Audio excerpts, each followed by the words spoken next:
How's it going, everybody? Welcome back to another episode of Garage Built Baits. I'm your host, Wyatt Byer, also Byer Lure Co. You can go check out the YouTube channel and stuff for that. The links are down below. Also, go check out the Buy Me a Coffee link. That helps support the channel, supports me directly. And with that, we can do cool things like giveaways once we hit some major milestones. But for this episode, we are talking with Eric from 610 Baits. Super cool dude. I feel like I say that about everybody. Oh, they're super cool. But freaking everybody's just super cool, man. And we have a great conversation, a lot of similar interests across the board. So I hope you enjoy the episode. All right. Well, let's just get into it, man. Why don't Yeah. you introduce yourself, tell the people what you do? Yeah. So my name's Eric Tanzos. I'm the owner and operator of 610 Baits. I make a few different wrap baits to offer. Have one glide bait that I don't make too, but I've been doing this for a while, but have been kind of going full force with it since January. So, so yeah, that's what I got going on right now. Yeah.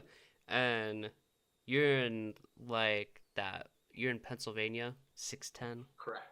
Yeah. Yeah. So I'm in like the Lehigh Valley Poconos border area. So Northampton County, Monroe County. Mhm. So how did fishing all start for you? Oh man, so I grew up actually next door to where I live right now, and on the property here we have a farm pond. So we were really lucky. I have a twin brother, so when I say we, am referring to my brother. Uh, we grew up fishing this farm pond and just making lures out of sticks. And my dad actually bought us a lure making kit back when we were probably like 10, and we just been building baits and coming up with weird ways to catch fish since then. So that and just our area in general is like a big trout fishing area. So we've been trout fishing too our whole life, but um, didn't start taking bass fishing super seriously until let's say like late high school, early college. That's when we kind of really got into it. My brother ended up moving out like towards western Pennsylvania, where there's a great smallmouth fisheries. So he's been doing that really hard, and I've been trying to catch some largemouth here and stripers. So we actually don't live too far from the Jersey coast either. So we also do striped bass on from the excuse me from the surf. So yeah, so just grew up doing a mixed bag of fishing. So it's pretty cool. Oh, that's pretty sick, dude. Um, Yeah. so and you described the fishing a little bit in your area. Um, like what kind of trout do you guys have? Like what species do y'all have? Man, so we actually Pennsylvania is like a sleeper state when it comes to trout. We have like the most streams. I think it's other than like Maine and Alaska. So there's just like streams everywhere that hold trout, whether it's brook trout up in the mountains. Uh, you know, they could live in streams that are a foot wide and have like 6-inch pools. So we grew up catching those. Just also to every stream in people's backyards was stocked with fish in our state. We have a really great stocking program and also too, if you allow the state to stock fish in your stream, it's like open to the public to fish. So we would be going in people's backyards and fishing and stuff. So and then also we have really great wild brown fisheries as well. So I live not too far from the Lehigh River, which is a pretty high class brown trout fishing area, as well as the Delaware River. So there's some good browns in there as well. But it's pretty mixed bag. You can either go stock trout fishing and have fun with like power bait and like squirmy wormies and all those flies that are like silly and just you can catch probably 10 a day if you wanted to, or if you're looking for more of a challenge or an adventure, you can go for the wild browns and the brook trout. So yeah, a good mixed bag. We don't have anything crazy like cutties or stuff, but no, we got some good trout fishing here. Oh, that's cool. We so like here where I'm at, like in the Black Hills area, we have Okay. kind of a similar setup to where we have we have a lot of stock trout, but we also have in some of these streams and whatever, they'll have some natural spawning and then Mm. supplemental stocking. Uh, so yeah, like we have rainbows and brook trout and cut or not cutthroat, brown trout. A couple reservoirs up here have lake trout, which is pretty cool. That's cool. Yeah, that's on the list. When I do get out fishing, it's just crazy whenever I can, try to figure my life out to go fish. Yeah, we have some reservoirs that have lake trout, but they're so few that the only time I've heard of people catching them is like, offhand. Not like I don't know anyone that targets them around here necessarily. Hmm. But Yeah, a couple people got them like dialed in, mhm. like pretty much like ice out, like from the bank, ice out, and like right before we get ice on the water. Or we might Okay, just, like, it's a super short window where they're shallow and gotcha. feeding, because Yeah, otherwise you have to have a boat and you're like jigging them off the bottom. from And 150 feet or whatever. for real, yeah. Well, so I'm noticing behind you, like, what's the brown trout like? Oh This man. this looks like a little cool thing.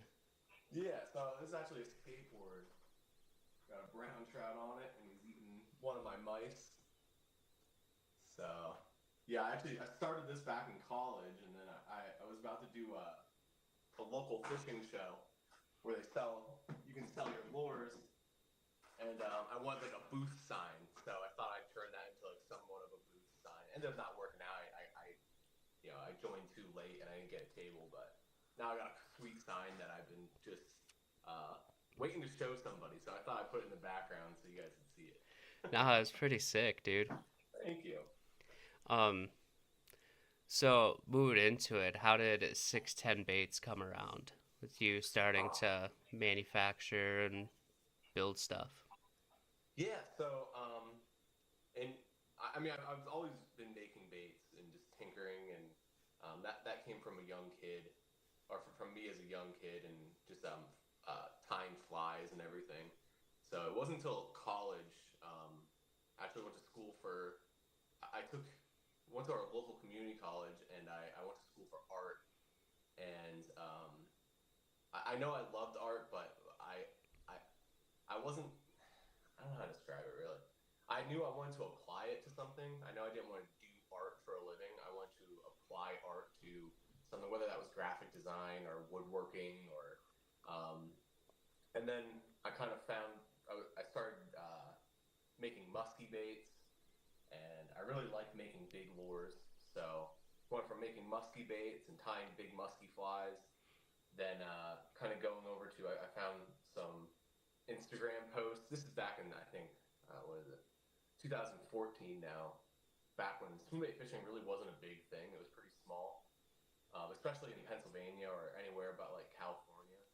Um, I found some posts of these big lures, and I thought they were sweet. And I'm like, I'll try and make them. So, I was carving fish, and I was painting them, and having a great time with that. So, kind of wanted to make my own lures and sell them. So I made like a quick little Instagram, and it was called what was it?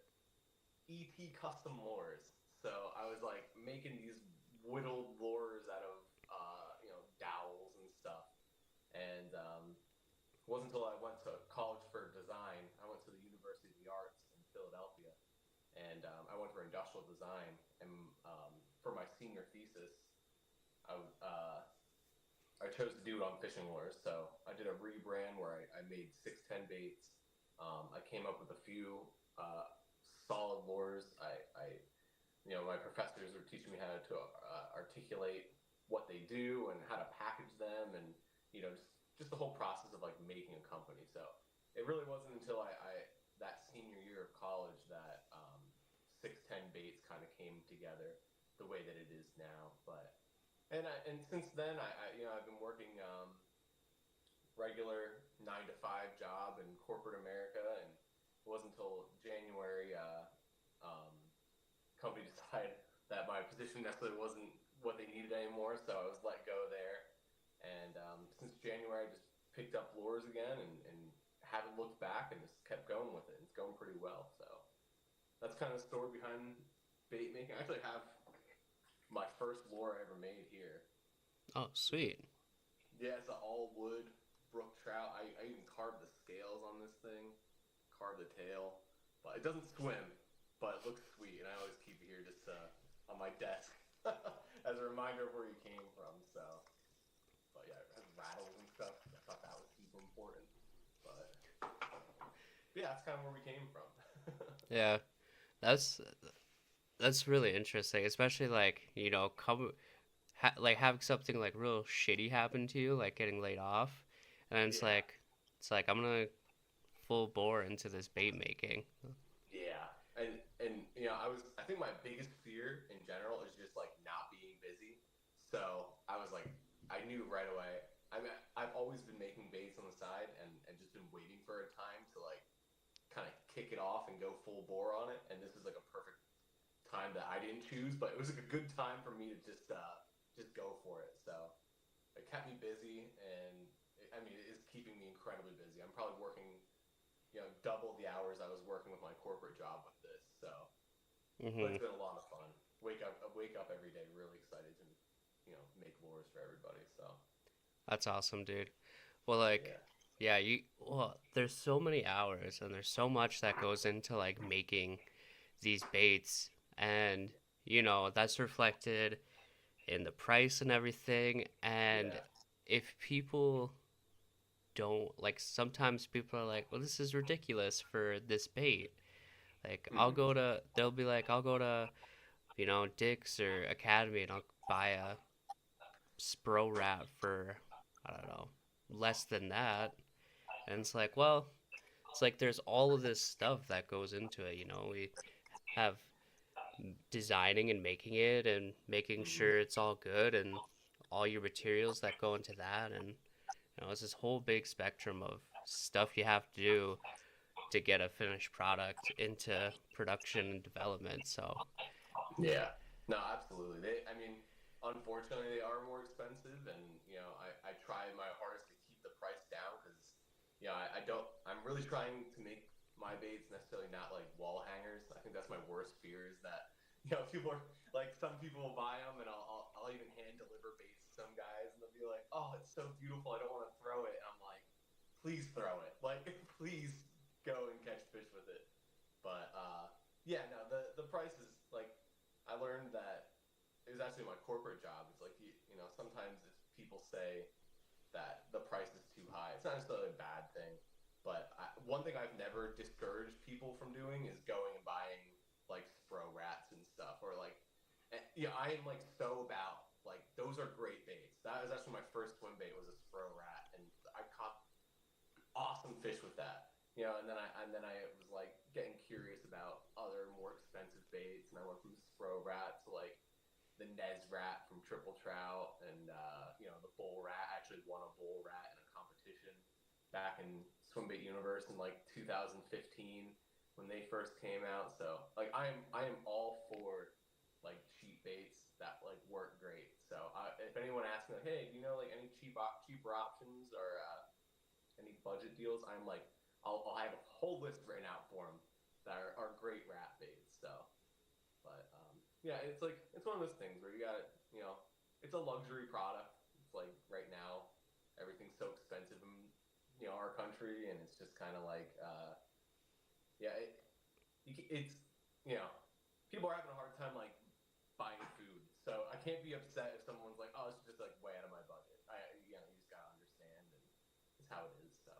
hmm yeah, I would agree with that. You definitely have to have it's like make sure your bills are paid before you are trying to buy like you said, a luxury product like Yeah. these like handmade lures. They're because at the end of the day, you buy this, you gotta be prepared to lose that thing. I think, yeah, and that's the thing too is like I I have such a hard time like choosing the price because I always want to go cheaper because like you said, like we're throwing these in the water around sticks and fish with teeth and stuff. So it's like it's not like it's necessarily something that is just going to stay safe in your house all the time if you're using it properly. So Yeah, and like I said, it's like I don't want something to be a wall hanger. Like exactly. I know like some like swim bait makers, people don't even necessarily throw their lures. It's like, well, it's going on the pegboard and it's gonna look nice for my pictures on Swim Bait Universe and Underground. And I'm guilty of it too. I have a few baits that I just can't get myself to throw. Like I have an old Hinkle trout that just swims so nice, and I'm like, I can't get myself to throw it. It's like unless there's a specific condition, but just risking tossing this nice bait and losing it would just break my heart. So I'm guilty of it too. So I can't even blame people. But I have I have all of my like swim bait losses, like where I've lost them. I have it all on video, and it's just me being an idiot, like not retying. yeah, Like once you like start fishing swim baits, I got very into it's like, all right, we're into a handful, like 20 or so casts. Let me check my line. Let me just retie. If it's an expensive enough lure, it's like I'll just retie. yeah. Or Oh, it's dude, and I totally get you. Yeah, you can't.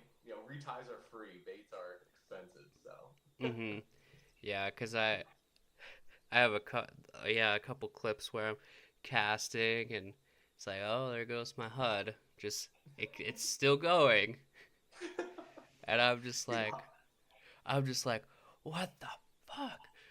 I was just like, HUD, just crash out. I was like, I'm done. I'm done with today. man, HUDs especially. I think my first 10 HUDs I bought, like when I first started swim bait fishing, and like Butch Brown's throwing the HUDs, so I was throwing like all these HUDs. I think I snapped off every single one of them with backlashing. I mean, I was using straight braid, and I was just making bomb casts with a Daiwa Millionaire that wasn't tuned correctly, and yeah, just popping baits off, and then I'd try and be like, oh, maybe I need a leader for my braid, so I'd tie a 3 foot leader, mono leader on my direct to braid, and you get one little branch with that and set the hook, it's popping off. So yeah, I lost so many HUDs back in the day. But yeah, that, and I snapped off a depth 250 one time. I caught so many fish with an OG, and man, that still hurts. I still, every time I pass by where that's in the water, I'm like tempted to go get a dredge and try and dredge it out, but it's in like 100 feet of water, and yeah, it's gone, I'm sure. Yeah, I was very fortunate this one time where um I broke off a TK in some reeds, Yeah. and like this reeds were like isolated in this lake, just not too far from shore because I was fishing for the bank, and I was like, well, fuck, I don't have my kayak, like, and there's like these little kids with their parents and they had a paddle board, and There you go. I was like, hey, I'll give you $5 if you go get my bait. And so they paddleboarded out. They got my bait. I gave them $5.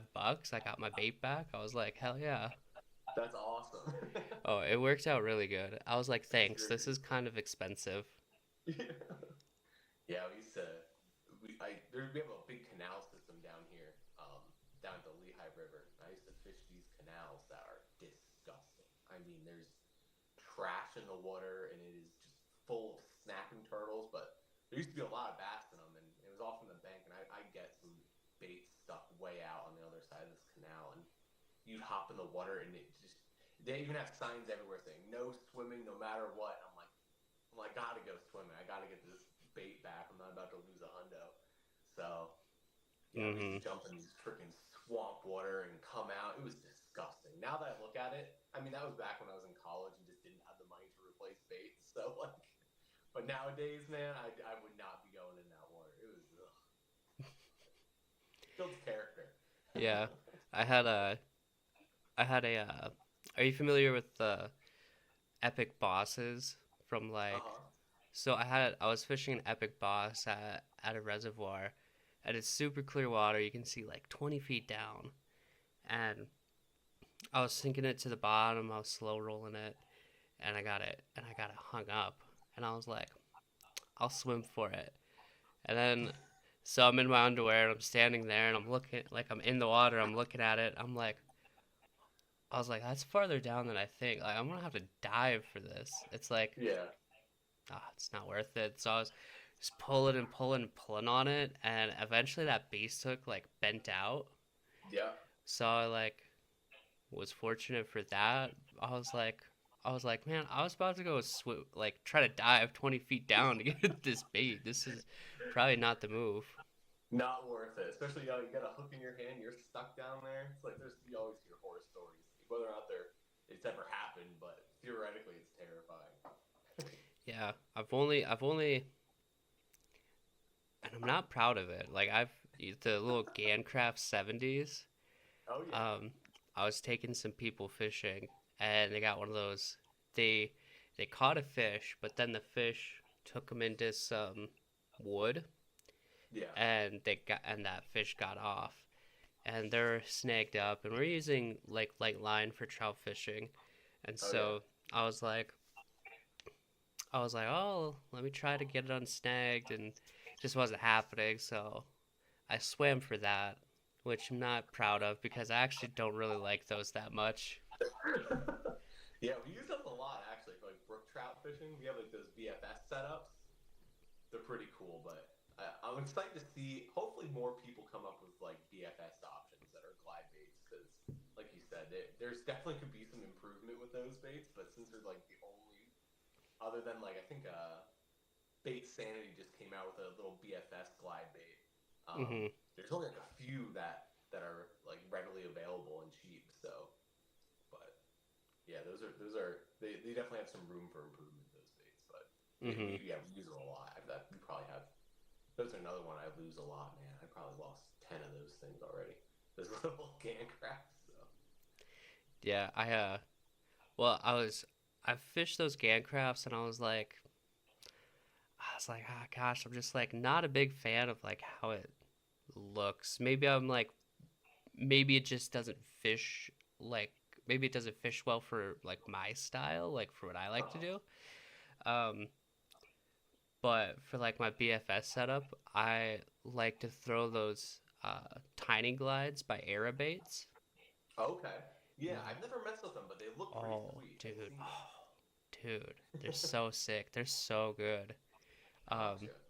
I I got into like a heck of a brook trout bite last fall on them, and Yeah.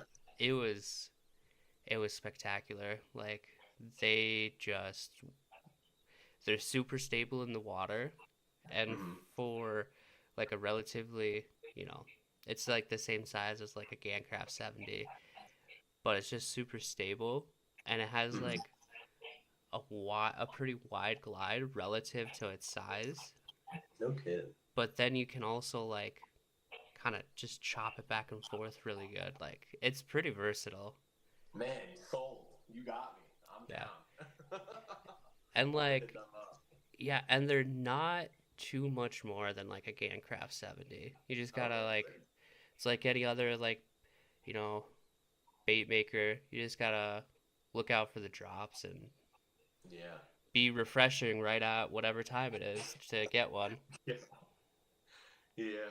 Yeah. So right now I've been doing like made to order stuff. So I'll do like a batch once a month. But I definitely think I'm gonna start going to drops. I just feel bad because some people order like the first of the month or like late after I do a drop, and then they're waiting a whole month for a bait. So I think I'm just gonna go back to making a batch of 10 or 12 and just releasing them to the people and seeing who wants them and having some in stock. But yeah, right now I'm doing custom colors for people. So I can show you one crazy custom color I did for a rat. It's just this like super bright green. Mhm. This is actually Tony from Fat Tony Bates wanted this. Oh, sick. Yeah, he was like, "Yeah, I want a bright green one." I was like, "Oh, it's a little weird," but now I see it. It's sweet. The thing is Oh yeah, it's well, he's very much like, like musky pike Yeah. fishing, like predatory Uh-huh. fish. So, no, that makes sense. Yeah, I made a pink one for him that he caught a bass on, which is pretty sweet. It's like a bright pink, so now he has a bright green one to go with his bright pink one. So, Man, I used to have one of his he calls it the tamale, like okay. his 3-piece wake and crank. I used to have one of those for a blank, and I was at a busy point in my life, and I was like, I don't have time, and I just like sold it again. So I Yeah. he makes some cool stuff and Yeah. has some of his paint schemes are like really on Yeah. point. Man, I bought one of his big putt, like those jointed pike baits. Mm-hmm. It was like a little, he painted like a pickerel. I'm going to catch a monster pickerel in that thing this winter or like early spring. So I'm pumped for it. Man, we like up here in the Midwest, like my area, we just have pike versus like other areas have muskie. But Yeah. yeah, I seen that and I was like that would either catch me like a really big pike, or I'd probably just like catch a bunch of just little like 16 inchers like. Yeah. Yeah, I'm going to use it this summer. We actually have every year, a group of guys, we go on a overnight float. This year we're going on a pretty pikey, musky river, so we're going to be hitting that pretty hard. I'm going to definitely put that thing to work. But um, last year we did a smallmouth float, and I think altogether we caught probably over 100 fish each. It was awesome. But yeah, this year we're going to be focusing on pike. We have three drift boats that are out of our friend group, so we put three people in each. We have six guys, and some people kayak with us. So yeah, it's a pretty fun time. But, That's pretty sweet. I've yeah. when I lived in Florida, we were planning to do this, like, so we lived in Central Florida. So where we were at, there was this river, and it went all the way over and like kind of dumped you out near like Sarasota. Okay. So we wanted to do this like whole like camping overnight flow, and it just never happened. But that would have been epic. It would have been like just small water bass fishing That's so and sick. just something cool like that. But it Yeah, never man. came to Those fruition. I see those videos of guys doing what's that one river in Texas? But there's a few like down south rivers where people are catching like stream largemouth. It's so cool. Like we have stuff like that for smallmouth around here, but the idea of catching like a largemouth in a river just sounds awesome to me. Mm-hmm. Well, and like I don't know, that's kind of like my jam is like small like stream creek fishing. I mean, so, like for trout, it's not always easy, but it's like Yeah. you kind of know where they're gonna be. Like Oh once yeah. you've kind of like become more knowledgeable, become more experienced, Uh-huh. it's like this is a good pocket. Like I'm gonna hit it this certain angles, and sure enough, you're either gonna see a fish or maybe catch a fish. No, absolutely. I think, man, I like you said, just growing up trout fishing and learning how to do that. That's really helped with fishing smallmouths and creeks and just knowing how to fish current and stuff. Like that's such a learning curve for a lot of people is just that. And even now, like I still, like you said, I'm so much better at fishing streams because you know where they're at. You know what I mean? They're like there's only a few places they could be. So compared to like a wide open lake where you don't have sonar, it's kind of like you're just guesswork and stuff. So Hmm. Yeah. Um, last year when my fiance and I we went to the Tetons, I was fishing a port like I was fishing part of the Snake River, mm-hmm. and it's like well I see fish rising, but it's Mm-hmm. like this river is just like moving fast. It's like not huge, but it's like a lot bigger than what I'm used to. It's just Mm-hmm. out of my element, and no fish caught that trip besides at like at a in Jackson they have a national fish hatchery, and Oh, when we went there they were like, "Oh, are okay. you here to tour or are you here to fish?" And I'm like, "Excuse me, like what do you mean?" And the lady was like, "Oh, well um there's a pond in the back and you could fish it." And I'm like, "Okay, bet." But you think you're fishing at a hatchery. This is gonna be easy. Yeah. And I'm seeing all these fish, and it was not easy. It was, but so it's like, yeah, so they have this pond. It's like 10 yards from the runs where they have like these big freaking cutthroat trout in. It was really cool. And then you get to the pond, and it has like natural like flowing water through it because Cool. they have like discharge, it seemed like, from the hatchery, but also like kind of like going into the creek system and Yeah. going into the streams in that area. So not easy to fish, but I did catch a nice brook trout out of there off of a bucktail jig I tied up, so that was kind of Oh, epic. cool. Yeah, that's Yeah. awesome. Yeah, those streams out west are pretty wild. We did a hunting trip out in Idaho last year, and yeah, just the very rocky, no real features in those big rivers and everything. Like it's completely different from what we have around here. Mhm. Yeah, I like some of our streams, it's like, like I said, like maybe a foot wide. And we've had like a lot of good moisture lately, so I think the fishing's gonna be even better for those streams. Have like a little more flow, like a little more depth in some of the streams. But it's like, yeah, it's kind of crazy the fish that you'll see and like the caliber of fish you'll see at some of those spots. Because I've moved Oh yeah. like 15-inch brook trout, like they're just like nestled like right under the bank, and I was bringing my Mhm. lure by. This brook trout like really like came out super fast. Looked at it, was like, nope. Came back under this little cut. It was wild. Yeah. Oh, dude, I believe it. I mean, like even where we're at, we there's some the Lehigh River where not far from where I live, um, has some muskie in it, and we've tried fishing muskie out of there. And the trout that even just moved on big glide baits, like we caught a few big browns on like 8-inch baits, either targeting smallmouth or muskie.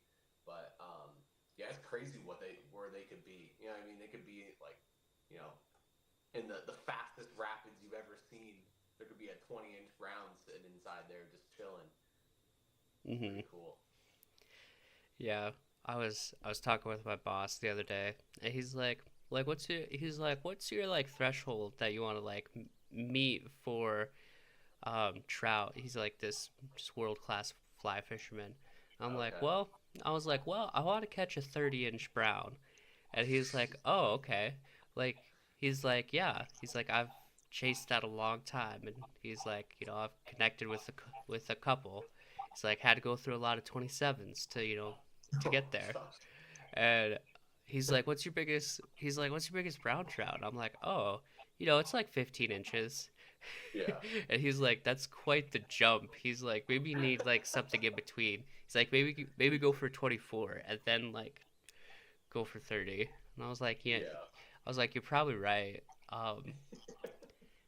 And I was like, for like a rainbow trout, I was like, I'm at like 20 inches right now. I probably want to get to Yeah. like, that 24 inches. I think that'd be epic. Yeah. Yeah, that's cool. We just one of my good buddies is a fly fishing guide, and last or during over the winter he was working down in Chile and catching just the the biggest freak browns that I've ever seen. And we're out here in Pennsylvania, like tossing, squirmy wormies for 10-inch brown trout, and he's catching these like 30 inchers, 35 inchers, just like unreal fish. Like things I can't even comprehend that like survive in the Mm-hmm. yeah, it's just a whole different caliber of fishing, you know. That's epic. Was like we were talking. It was like yeah, like I said, he's like this world class fly fisherman. Like he guided up in Alaska, and um, just like just knows his stuff. And it's like a really lovely story because he's like, yeah, I met my wife and gave up my dream job to like be with her. And I was like, what was your dream job? He's like, I got offered to like go guide down in Patagonia, like Uh-huh. year round. And I was like, Oh my oh gosh. shit, like yeah, you gave up your dream job to How pursue it goes, man. a family.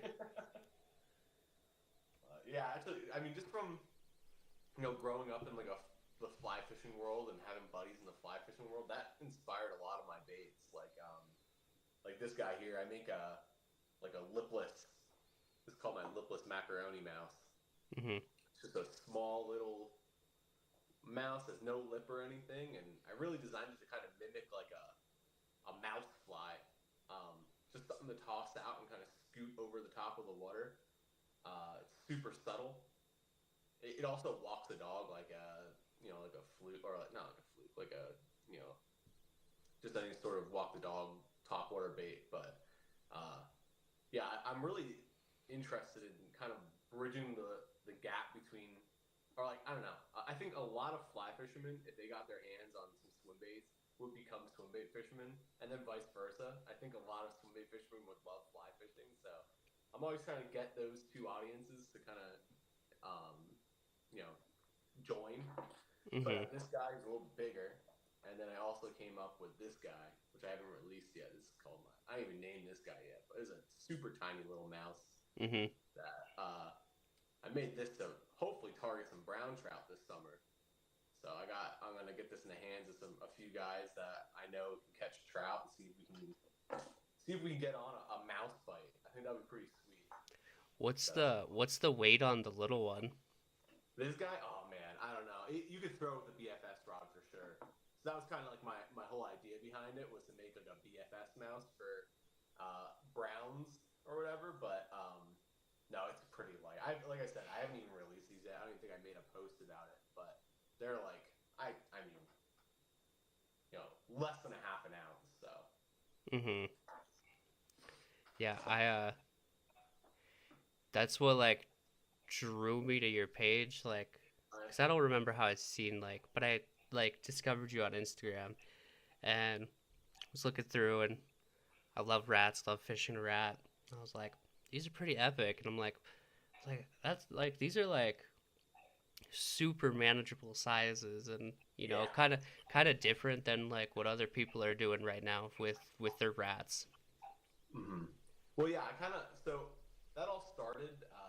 I started making rats a long time ago, and like this is actually one of my first renditions of a rat that was a resin, and this is the original 610 rat, and I caught a lot of fish with this thing. But as you can see, it's just monsters. It's just like a super heavy bait, weighs like 4 ounces, and even just like a lot of my buddies from Pennsylvania who wanted to support me and wanted to buy rats from me were just like, I just don't want to buy a full rod to throw that.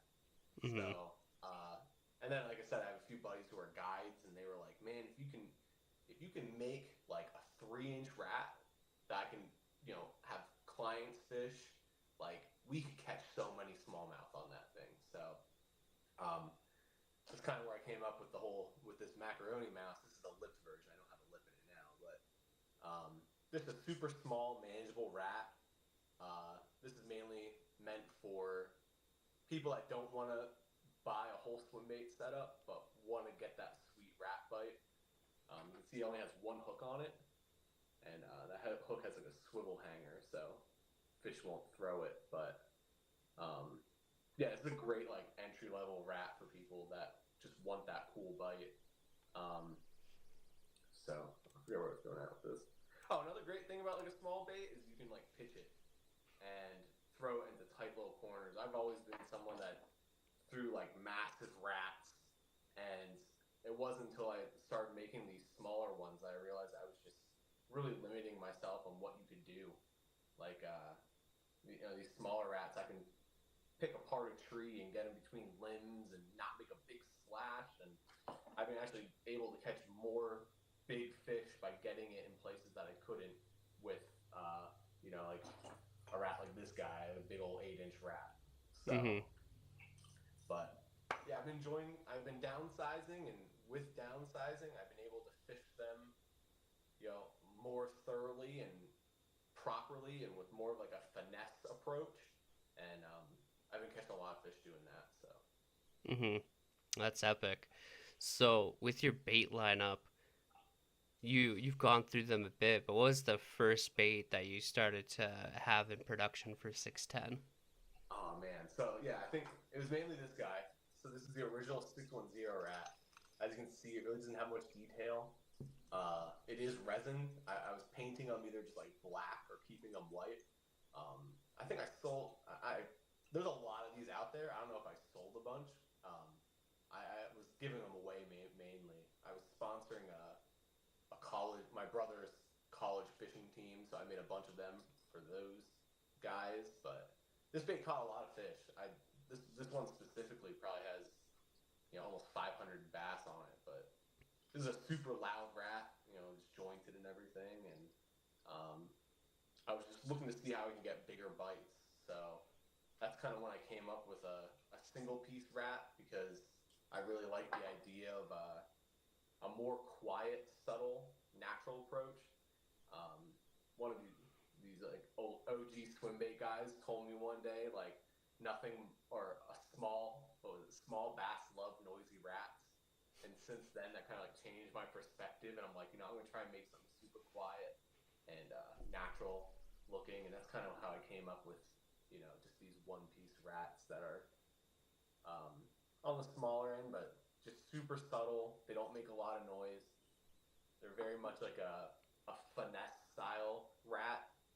It's not like something you're going to run through open water that makes super loud clacking noises that'll bring them up from 20 feet. It's very much like a more subtle bait. So, but yeah, this is kind of my first bait. Then my next bait, I have this guy that I call the hoagie rat, which I showed before. And it's just a real big 8-inch rat. I 3D designed this. I'm proficient in SolidWorks. So this one I made in SolidWorks. Then from that came up with this guy, which is the new 610 rat. And this is just a solid one piece. This was also made in SolidWorks. And just going from there, I really like the baits that are made in SolidWorks, but I've always been good at sculpting, and now with 3D printers and all these different ways to make baits, I've kind of wanted to revert back to hand sculpting and carving baits, just because I feel like people have been responding better to them, and I think also too just the people are enjoying hand built stuff, with how easy it is to now render things and 3D print baits. I think that people are really like the handmade stuff. So this is kind of my first rendition of a one-piece rat. Mm-hmm. See, it's pretty big. This is the first one I've ever sculpted by hand. So this is made out of clay. Caught a good amount of fish on this. This is actually a super subtle bait. It almost barely swims. The only thing that moves is the tail. So I made a few of these for a few guys, and this is where I feel like I kind of was like getting onto something. I knew what I wanted to do, and then from there I made these macaroni mice. So just the smaller one-piece mice. Then I did these guys, which are the lipless macaroni mice, which I just kind of bridge the gap between fly fishing and swim bait fishing. And then some new baits that I just started are these guys, which are the rigatoni rats, which are just like a larger version of the macaroni mice with and these offer 2 hooks. So, and there's a little bit bigger, so they're 4.5 inches. Um, these are a true wake bait. They don't dive. They walk really well. So, and I guess now I'm working on a few other baits. I got this guy that I call a jitter critter. Mm-hmm. So it's got like a jitterbug bill on the front. It's kind of my version of a jitter rat. So here's one painted as a chipmunk, but haven't released these yet. They're coming out soon. Just want to stick a few fish on them, make sure the hooks are right before I get them out to people. So yeah, that's kind of what I got right now. I got a bunch of new projects coming out. I got this guy. I got a big old muskrat bait. Holy smokes! Look at that thing. So, yeah, it's massive. It's a pretty sweet bait. I might actually resculpt it, but just the idea of it is pretty cool. So that, and then because of popular demand, I'm also going to be making a 2-piece rat. Even though I'm much more a fan of the 1-piece rat, so here's kind of the idea of the 2-piece that I got going on. These are completely sculpted of clay, so got like a sweet details and nose and everything. Mm-hmm. But yeah, that's what we got going on. Yeah. Well, and like that's what like drawn me to your baits is like just like the you're able to like sculpt them and put in detail, but just like the texture on the baits and the details, like it's like they look so good, dude. Thank you, I appreciate it. Yeah, I've gone with I've tried these super clean baits, and they're cool. Don't get me wrong. They're a pain in the butt though. It's a pain in the butt to make because every little tiny error you can see. So Mm-hmm. with a lot of texture and fur and hair, and they're a lot more forgiving to make, and they just look so much cooler. Like Mm-hmm. they just look sweet. So Well, yeah, and then you have that detail in there to where like even you put like a lay down some simple paint, like it looks good, versus yeah, like on like smooth wrap baits, people break out the splayed brush and like do fur, and that takes forever, man. Like yeah, that's the it process, looks man. it looks sweet, it looks Yeah. great, but yeah, oh Yeah, man, it's just anybody that pain in can the make a butt. super clean, simple bait, I give them so much credit because that's hard. Like that's a lot of sanding, that's breathing in a lot of sand or resin dust.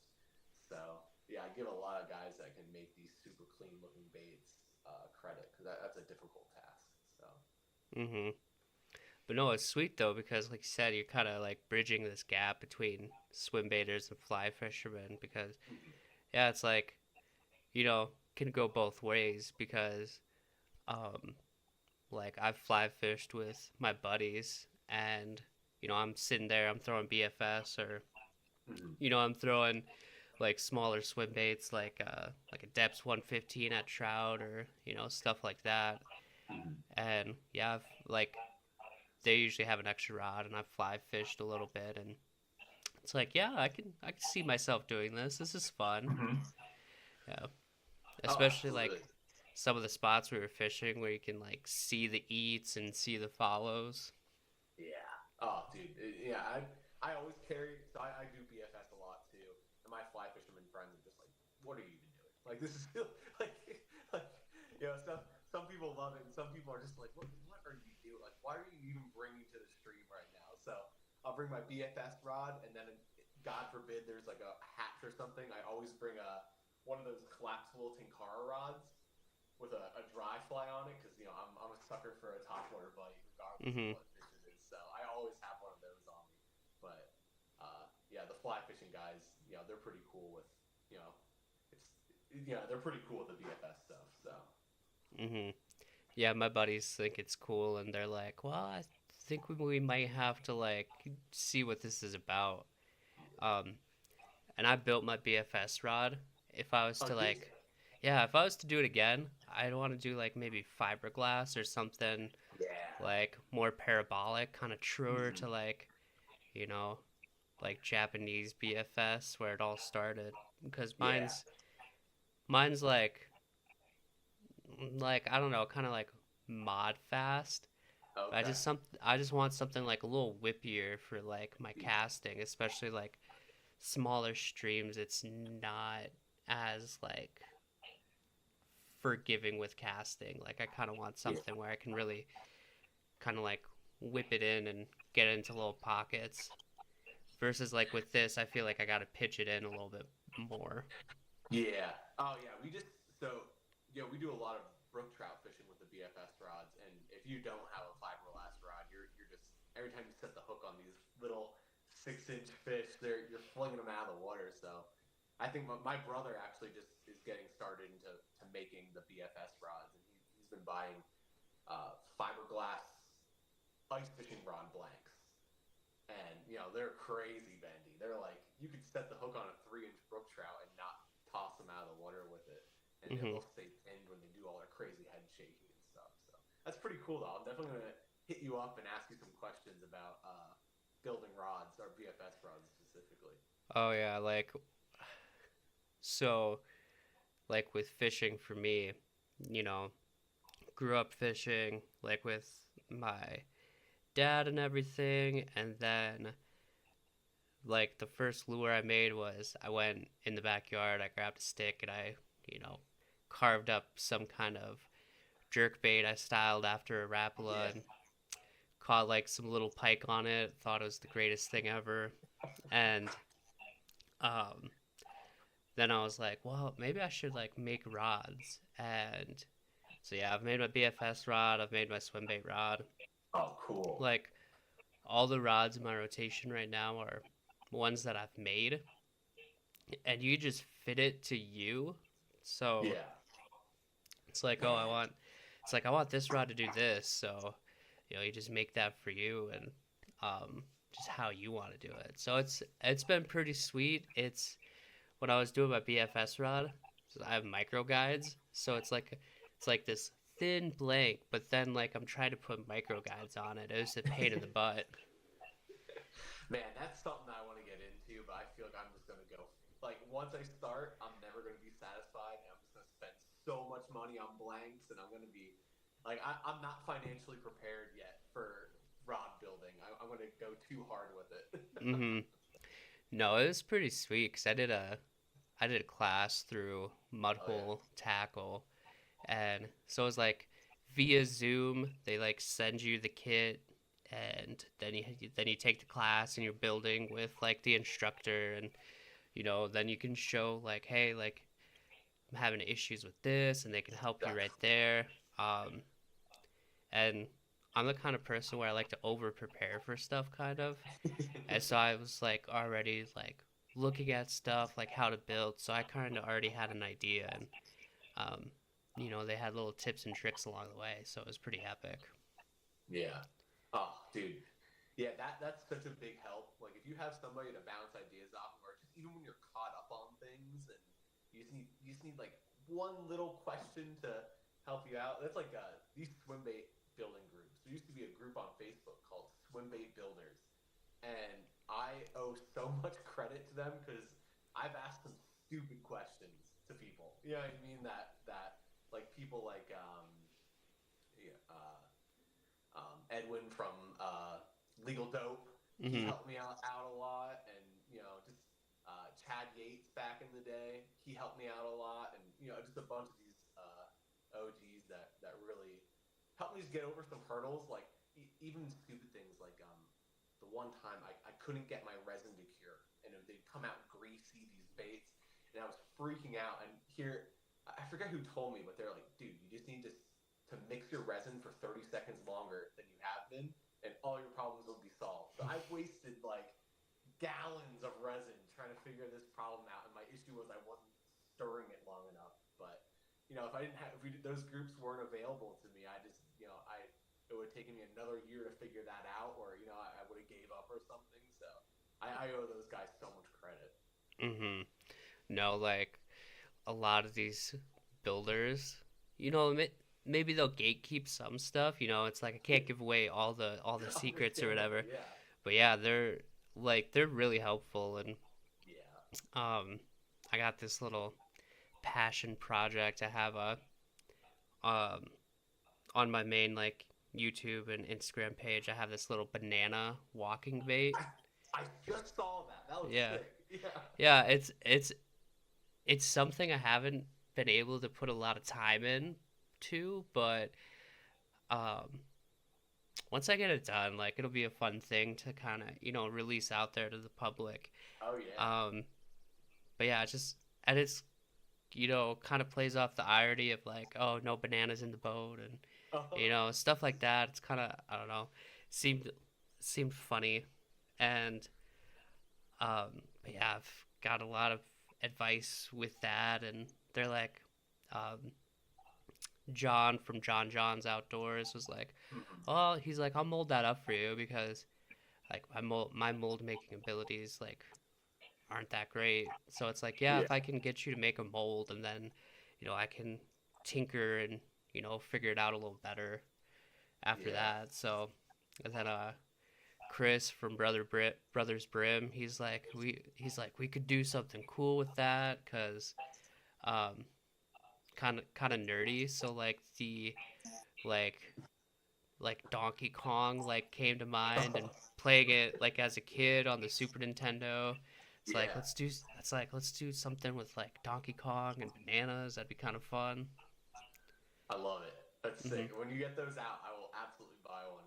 Catch some bluefish on it. That would be such a sick, like, seeing one of those hanging out of a striper or a bluefish's mouth on the shore. Yeah, that'd be epic.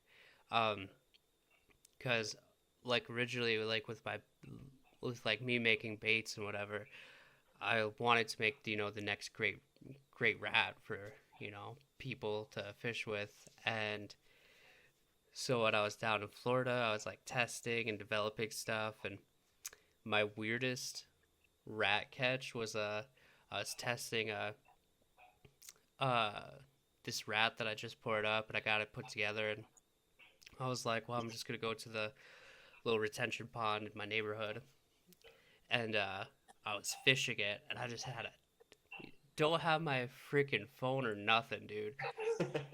And I just got this massive blow up like right near the bank, and I've caught like a 4 pound bass out of there. So I was No like, kidding. this is gonna be huge. A freaking tilapia, dude. Tilapia. Like a pretty nice sized tilapia, but it was the Yeah. goofiest thing, man. No kidding. And it's Wow. like, oh, I don't have it near me. Uh, but like, here, one sec, I'll go grab it. It's Yep. just right over on my hanging wall. Do your thing.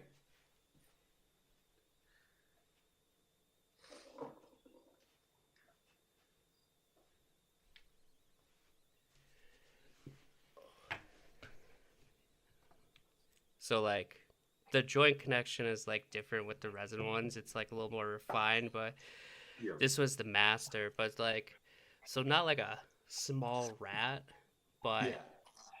this is what I was like working with, and I had a guy down in Florida, and he was pouring me like little trick worm tails.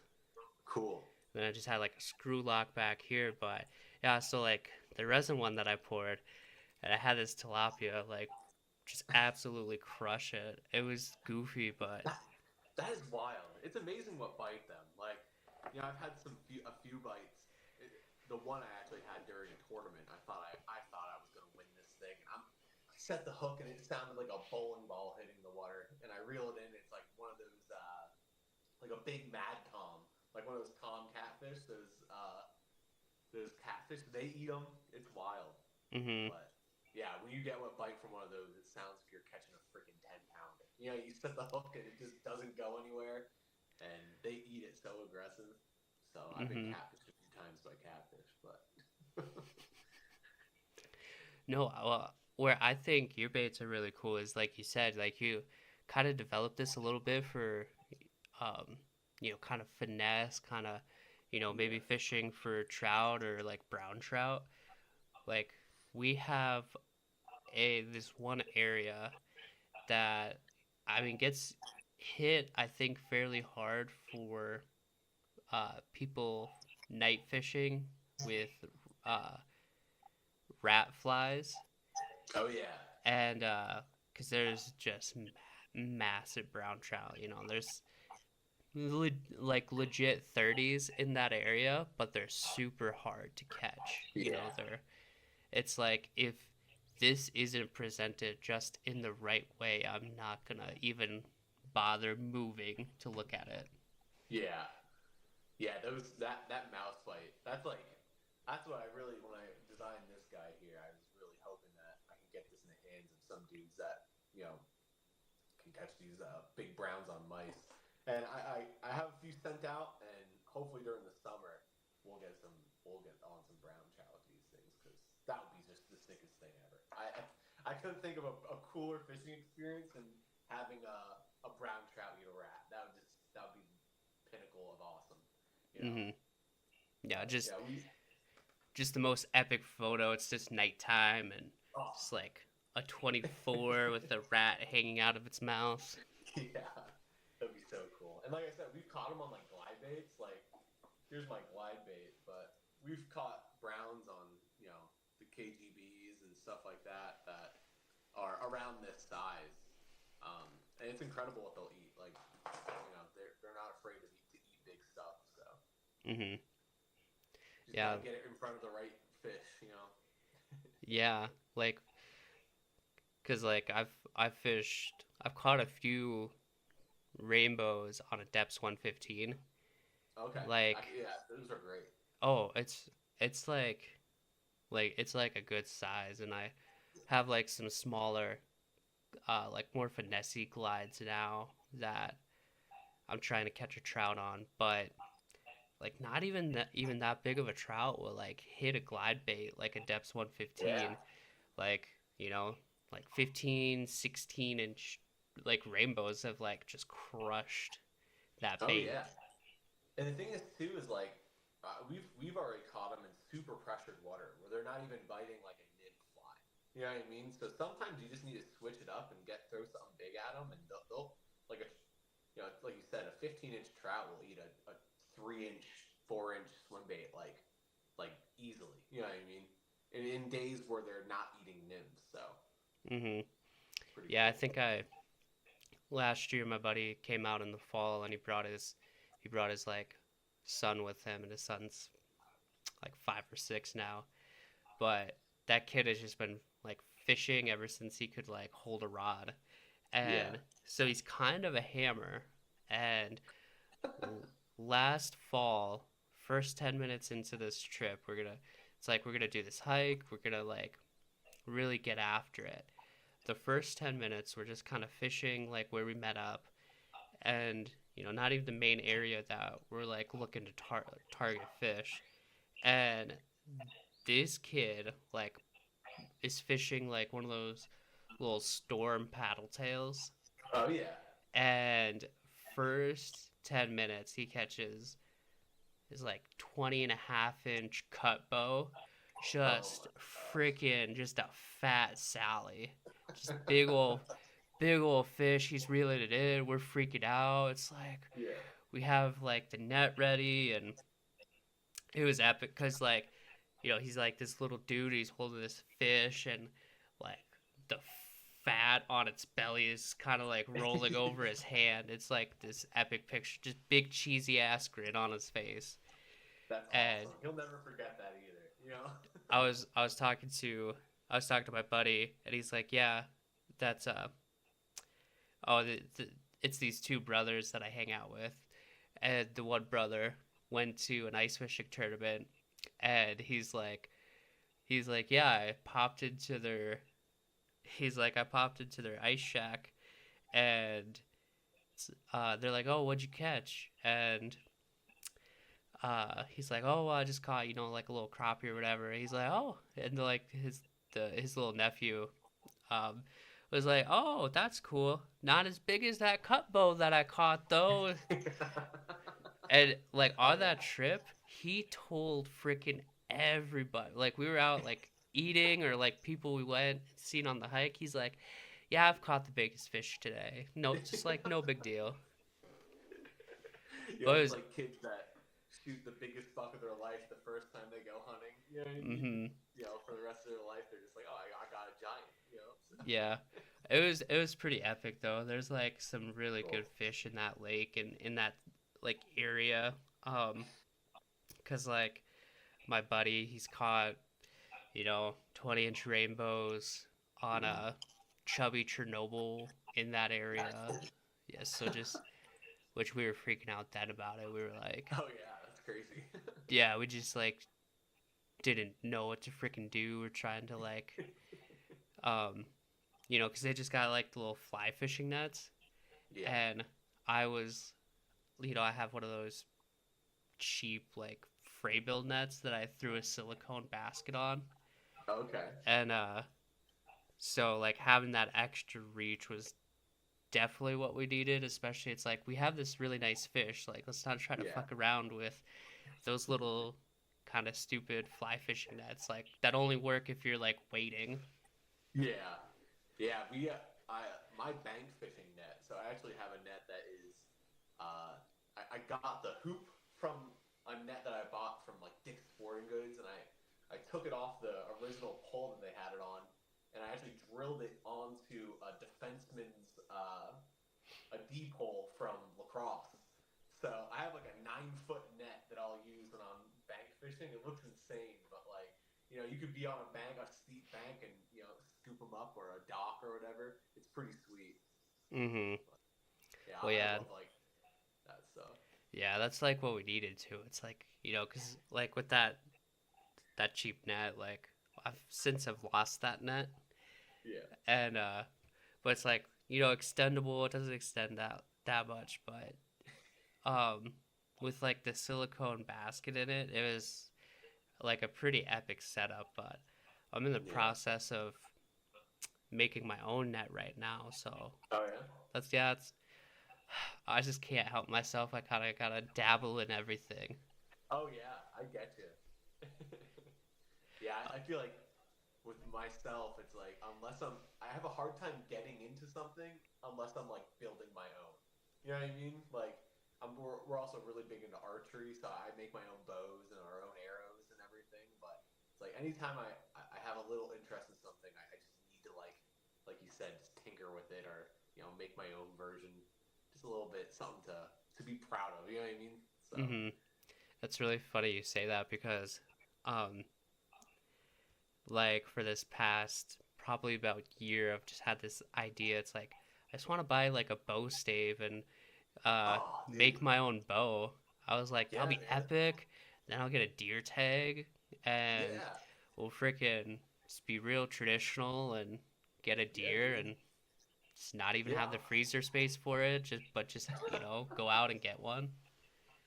Yeah, I've been making bows for I think around 10 years now with self bows and everything. I'm actually working on a new one right now from a hickory stave that I've had drying for the past 5 years. But yeah, I've been doing that for a while. It's a lot of fun. So if you ever need any tips or pointers or anything, let me know. I'll definitely help you around or help you out with it. Oh, perfect. Yeah, cause I like archery, but um, I know if I go down that rabbit hole, it'll, Yeah, be like my new like interest for a while, and then everything yeah, else will kind of take a back seat. But yeah, it's something I want to get into. yeah, Because I haven't hunted in a while, but I also haven't shot archery for a number of years at this point. But we gotcha. but we have like some like a pretty sweet like public area to where you can go and shoot 3D targets and stuff. Oh, very cool. Yeah, it's an awesome thing to have. Yeah, our family's a pretty big hunting family, so late summer, there's kind of a transition. Like, I can feel it in the back of my neck. It's like time to put down the fishing rods and take out the bow and start setting up trail cameras and everything. So we live in a pretty cool area where we have a good population of black bears, and that's really what I hunt mainly. Is I've been trying to get a big black bear here, so. But yeah, we do deer, big archery. Our whole family is pretty big into archery hunting, so we build our own arrows and stuff. It's pretty cool. That's epic. Yeah, like we're in a really cool area. Um, there's a lot of deer in this area. You can, Oh yeah, there's out in the Midwest, absolutely. yeah, there's whitetail and there's mule deer. Um, Okay, that's cool. there's elk. It was really No cool. shit. The other day when I was going to work, seen all these elk in this area. I hadn't really seen them before. like just Yeah. on my way to work, and I thought it was the coolest thing ever because I like kind of went around the corner. And I was like, what the hell is that? And I was Uh-huh. like, six cows, like cow elk, just like chilling, like right near this business that's right there. And I'm like, gosh, it's like I'm in Estes Park or something, and just Yeah, elk because so everywhere. in Pennsylvania we have a population of elk in like central PA, but you can't really hunt them. It's like they give like only a few tags a year. So like to get a Pennsylvania elk tag would be like, you know, drawing from the lottery, 1 in a million chance. But yeah, we have some pretty cool elk out here. But it's weird because they like live in like just in eastern woods. It's not like out west or anything where they have these big prairies and everything. So, but yeah, we got a lot of big bears out here. We actually not too far from us is where the record was shot last year. I think it was like 900 pounds or something. So Jesus. yeah, this Eastern Pennsylvania, Jersey area is a real big bear hunting spot. So it's pretty cool. It's really cool. So how do you guys like do like a setup to where like you're baiting for bears? I know that's like pretty popular. So Pennsylvania, you actually can't bait. Okay. We're it's a weird state, especially for bear hunting. We are the the the culture here is really focused around doing big drives. So like if you don't know what a bear drive is, you do it with deer too, but basically it's where you get a camp of like 15, 20, 30 people, and you'll have sitters with guns or whatever their firearms are, and then you'll have a whole group of people driving the bear out of a swamp, for instance, to the people with the guns. And that's kind of how our state chooses to hunt Mhm. because yeah, they don't really do, or we can't do baiting around here. So it's much more of like a driving culture in Pennsylvania, which is pretty cool. But it's also kind of frustrating because unless you're part of a big camp, it's hard. It's kind of hard to hunt them. But um, for myself, I love doing it in archery season, and we mainly hunt food sources and just kind of like like last year was hunting an old apple orchard that we had bears coming into, or acorn flats. So yeah, it's pretty fun. That sounds epic. Yeah. Kind of like that driving. That's very similar to like what we would do here for Uh huh. like upland like game birds like pheasant and Oh yeah. like grouse. So you'd have people. It's little different though. So you'd have people like in the back of a field, and those Mm-hmm. are like your blockers or whatever. So they're like picking off anything that like you know will like fly through, and then you have people pushing through a field, and well, get like first shots at birds, and then your blockers get, kind of clean up, if you will, and Yeah. um, Oh yeah. Same just concept. driving Same. through a field. Yep. Yeah. Same thing, but with bears. They'll do that with big swamps, big laurel patches, big old clear cuts, and everything. And you just push. You have. And the thing is, too, you'll have some camps that have been hunting those areas for you know, like 30 plus years. So they have these drives just like down to a science. It's pretty cool. It's a cool thing to watch, but and to be a part of. But God forbid you're hunting and someone does a big drive by it. It's like, oh, there goes my whole day. So Mm-hmm. yeah. No, that's really epic. Our big predator for hunting is mountain lion in my area. What? No Yeah, so kidding. yeah, so I'm not 100% how it goes, but I'm pretty sure. So they give out, so you buy your tag, and when you get your mountain lion, you have to go and check it in with Game and Fish, Yep. and they have like a quota. So you have like people have Gotcha. these tags, but once they hit quota, like the season's done. It's all done. Gotcha. Okay. That's kind Hmm. of what they do in Jersey for bear hunting. I mean, now that they're bear hunting, for a long time there was no bear hunting in Jersey, but same thing. It's like as soon as they hit a quota, it's done. Like if you're out in the middle of the woods and they hit that quota, it's like you gotta like come in. That's how. It's pretty wild. Hmm. Yeah, like mountain lion. I've never seen one out here. Like when we've been hiking, we've seen tracks, like Yeah. fairly fairly fresh ones, and It's a little eerie feeling because it's like, all right, I'm not just like looking around. It's like I kind of got to look up in trees too.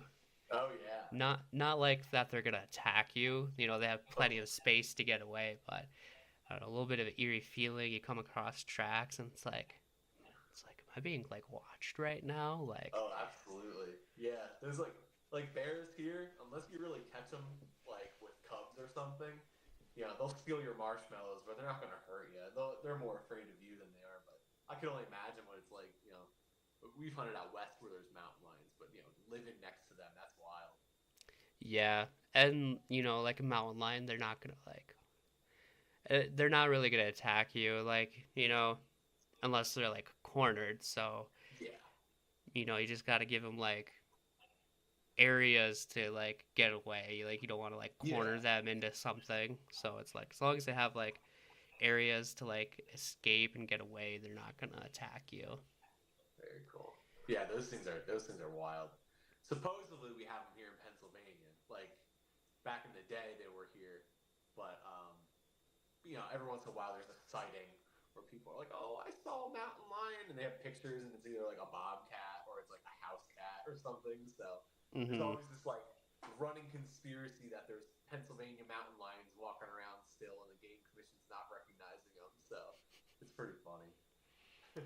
Well, we have um like in this area in the Black Hills, we have like every once in a while you'll have like black bear spottings, Oh yeah, no and kidding. yeah, so it's like black bears like pushing over from like other states like Wyoming, you know, Mm-hmm. things like that. And haven't seen one, but um oh, one of the big parks around here, they've posted pictures. It's like, "Oh, there's a black bear at the lake, you know, just kind of be on the like little extra careful like while you're going around. Like make sure you're, you know, not leaving food out and all that, Uh-huh. you know, stuff like that." So, there's like supposedly some like isolated populations kind of in this area that I'm in, and you know some one of my buddies, him and his girlfriend and their dog were camping at this area that's like pretty isolated, and their dog was just going off, and they heard, you know, some at like, you know, their car camping in their Subaru, and their dog's just barking, and apparently she doesn't really do that, and Yeah. they heard some snuffling like outside or whatever, and they're like, yeah, it's probably a bear. Yeah. No, So absolutely. Yeah, we have a bunch out here with just even like I said, my I grew up next door here, and my parents still live there. My mom would hang out with my grandmother, who I live with, and walk back to her house, and there'd be bears chomping at her, doing like telling her to stay away and stuff. So now she drives back and forth to her house. But yeah, there's something else. They're fun little creatures. They're little weirdos. mm-hmm. So like, what's the thing? What's the thing with bear grease? I heard that Oh, stuff's like dude. kind of borderline magical. Oh yeah. I mean, everybody has their little like witchcraft thing with it, but yeah, we use a. I've been using. I got a bear 2 years ago, and I still have grease that I use just about every day for like frying food. Like I'll cook eggs in it and stuff. It's just a really good fat or like pan grease, or you can use it for your boots. Um, it doesn't go bad. Like it lasts forever. If you render it properly, it lasts forever, and it kind of tastes like a not smoky bacon fat. It's really good stuff. Like it's almost worth hunting bears for alone. Like Mm-hmm. so. And then too, the Native Americans said it helps your hair grow. So they said it could cure baldness. Whether or not that's true, Oh man, right? is that why you got that flow? It's all that bear grease. Bear grease in it. um, my uncle's from the UP of Michigan, so Okay. they're all about you know, hunting bears and bear grease, and apparently I can't remember how it goes, but he's like, yeah, if you put a jar of bear grease or whatever like by the window, it'll tell you the weather. Uh-huh. And I'm like, Yeah, I can tell you the weather and everything. Yeah, there's some wild, like, witchy properties to it for sure. Um, shoot, we kind of like just veered I off. know. Like, Yeah, here we go. We're off going on the hunting and stuff. So. no, that's cool though. Like, it's some like hunting something I've really wanted to get into again, especially like some of the tags out here are a little harder to draw, but Yeah. like I'd very easily be able to get like a doe tag Oh and yeah. go, you know, there's freaking like I was coming home last night and there's a little buck like in in the yard, had grown his antlers, has velvet, so they're Yeah. like everywhere, and we have turkeys and Awesome. elk and Lots you of know, opportunities. yeah, like not all the tags are like easy to draw, but Yeah. it is what it is. Yeah. We have it pretty good out here in Pennsylvania with tags. So like, if you buy a hunting tag, you can get a bear, like guaranteed a bear, a buck, and you're guaranteed a doe. But I live like in the tri-state area, so like Jersey, New York, Pennsylvania, and if I wanted to, I could get a bear tag in Jersey. I can get deer tags in Jersey. I can get a bear tag in New York and deer tag in New York. So if you wanted to, you could really spend a good amount of money and just have so much opportunity in every state here. So it's pretty cool. Hmm. That's really interesting because I feel like not a lot of people think of the area you're in as like hunting and even like I don't really think of Pennsylvania as like, oh yeah, like nice fishing up there, you know. Yeah. Well, I think Pennsylvania. I think the Northeast, like Pennsylvania area, is kind of like I said, like a sleeper state. Like we have really great like opportunities for the outdoors, and it's kind of old school still, where like there's like awesome hunting camps and fishing camps out here, but it's definitely like a sleeper state when it comes to outdoor. Like we don't have a lot of outdoor tourism. You know what I mean? Like not a lot of people come to Pennsylvania to hunt, unless it's for elk and they draw a once in a lifetime tag. But um, that's fine. I'll keep it that way. Like I'm Hmm. fine with people not knowing that this area is sweet. So that's probably why it's so cool still, is because you know not a lot of people come out and hunt it. So but yeah, it's a pretty cool area. We live like 2 hours from New York City, and then an hour and a half from Philadelphia, and then like where I'm at right now is super rural. So like we live in the mountains, and we live 15 minutes from anything. So, but yeah, I love this whole eastern Pennsylvania area. It's such a sweet spot. So close to things where my wife is a tattoo artist. We can go down to Philly, and she can tattoo people in Philly, and we can go to New York and go to conventions and stuff. But then also come home to our little like area of seclusion that where we see deer in our backyard and have bears and stuff. So Hmm. Epic. That's pretty epic, yeah, dude. Um, yeah, we well, like with this area that I'm in, it's like known for trout fishing or whatever, but kind of like underrated compared to what other people think of when you think of trout fishing in the U.S. It's yeah. kind of those bigger areas like Montana, Wyoming, stuff Mm-hmm. like that, Colorado. But yeah, when people think of South Dakota, it's like for like our outdoors tourism, it's like Yeah. walleye fishing and pheasant hunting, No, I which mean, I have a buddy that just went to the Black Hills to turkey hunt, and he said that like it was the best place he'd ever been to. dude, Like he was like, he was like, if I had to move one spot for hunting alone, he's like, it's that area, because he's like, there's like bird hunting, there's turkey hunting, there's deer hunting, there's everything. So like, that's hilarious. I ran into some dudes from Pennsylvania while I was getting coffee one day. oh no Like, kidding. yeah, I was like, oh hey, did you guys take out yet? And there's like, oh, we've seen a lot of birds, so it's kind of funny. Maybe it's the same people.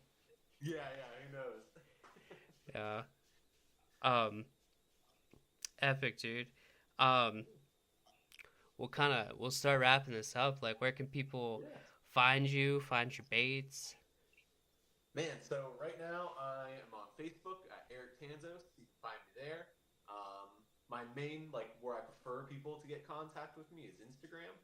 I'm also building a website right now, so Working with that, and I also am working with a few local bait shops around here soon. So you'll be able to find some baits in some local shops. But yeah, Instagram is the best way. My Instagram is 610 baits. Just if you want to order, DM me. I do everything through PayPal or Venmo right now until I have my website up. So it's pretty simple. Like I said, I've been doing customs, but I'm probably going to be switching to drops. So keep your eye out. Mm-hmm. Yeah, that'll be epic. Um, I think, I think that's just like a good way to do it. Yeah. Like with drops, because I don't know. It's kind of like if you if you're like not new to like swim baits and whatever, and you're not like accustomed to drops. It's like, all right, well, you get it or you don't get it. Like Yeah. it's kind of how it Even just goes. even just too with drops, it's like I've had custom baits where people wanted a special paint custom or custom paint job, and the bait's all done, and I go to glue the lip in, and I like mess up, or like I'll get glue all over the bait. I'm like, damn it! So now I have to restart the entire thing. Then they're waiting extra long. I just feel awful for it. So drops are a way that I can get baits out faster, and people won't have to wait. So if they order or they catch it on the drop, then they can get it out. I can get it shipped out the next day. So Mm-hmm. Epic. All right, well, perfect, dude. I really awesome. Thank you for appreciate having you. me. Yeah, I really appreciate you coming on. I've been following you for a bit now, and um, every time I'm scrolling Instagram and like, damn, those are sweet. It's like I was like I should have him on. Like it was finally at the point where it's like I was like, yeah, I need this guy on. Like I has some like really epic stuff that um is like just like the detail of your bait, the texturing. It's I don't know. I'm here for it. Thank you. I really appreciate you having me and hitting me up and getting this all worked out. So it's a great time.